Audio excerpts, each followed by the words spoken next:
Nature Gypsy here. Um, Today I want to show you guys how to make homemade mead. I was in October, me and some of my friends went to the Halloween festival, and usually that's a Renaissance festival there, and I wanted some mead, and we couldn't get any, so I was like, you know what, I'll just show them how I make my own, because if they don't have it, I definitely know how to make it. And then I thought I'd go ahead and put a spin on it and show you guys how to make a wildflower mead. You know, Nature Gypsy loves to make stuff with her flowers. So first off, I put in here things you're going to need: some distilled water, various kinds of wildflower. I dandelion always, because dandelion is super good for your belly and your intestines and all kinds of stuff. My water's starting to boil. Some yarrow, some lavender. I've got some blue vervain here. You're going to need some lemon. One of my secrets here is I like to put golden raisins. I get this at the End of Pack store. And then some lemon peel sometimes. And then you're going to need a couple pounds of honey.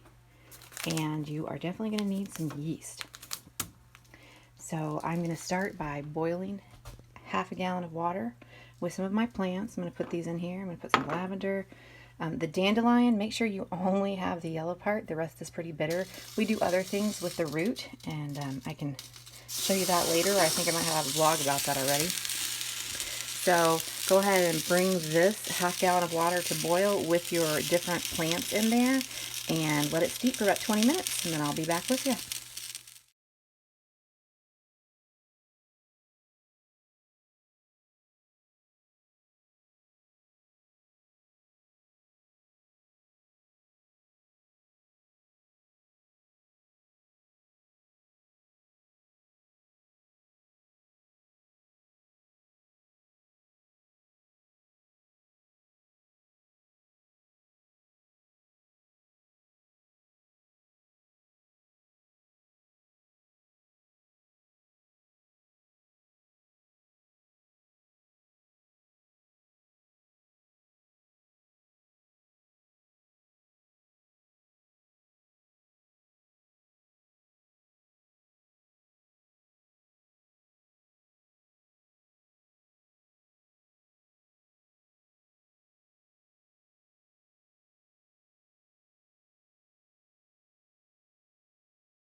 Okay, as you can see now our yeast is just moving around in there. It is really happy. Don't forget that yeast is a living mechanism.